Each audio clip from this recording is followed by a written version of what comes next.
Benoliel. Maël, bonjour. Qu'est-ce que vous constatez autour de vous? Qu'est-ce que vous pouvez nous dire des rescapés qui sont bien évidemment privés de leur domicile désormais et de l'état des recherches qui se poursuivent malgré l'espoir qui, bien évidemment, avec le temps s'amenuise de retrouver des survivants? Oui, bonjour Dror. Tout d'abord, la première chose que je peux vous dire, ce qui m'a frappé en arrivant ici dans ce quartier résidentiel de Marache, un petit peu sur les hauteurs, c'est l'odeur de mort qui règne ici, alors que des sauveteurs derrière moi sont en train de s'activer pour rechercher des survivants. Il semblerait qu'ils aient reçu des indications concernant peut-être un ou deux survivants. Ils opèrent avec des chiens qui ont été évidemment entraînés spécialement pour ce genre d'opération. Ils sont plusieurs dizaines.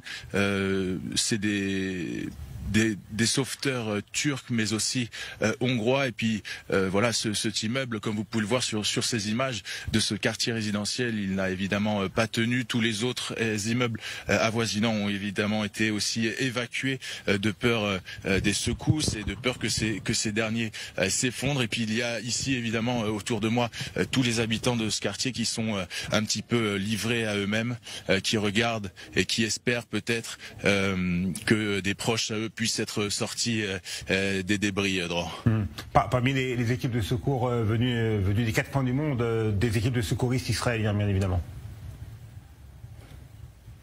Oui, tout à fait. Alors en revanche, à l'heure actuelle, nous ne sommes pas avec les équipes de secours israéliennes. Ce sont des équipes plutôt venues de Hongrie, d'Allemagne, mais aussi des équipes locales turques. Nous sommes arrivés sur place il y a quelques minutes. Nous étions toute cette matinée avec les équipes de secours israéliennes qui s'attellent à la tâche et qui tentent le plus rapidement possible de mettre en place cet hôpital de campagne.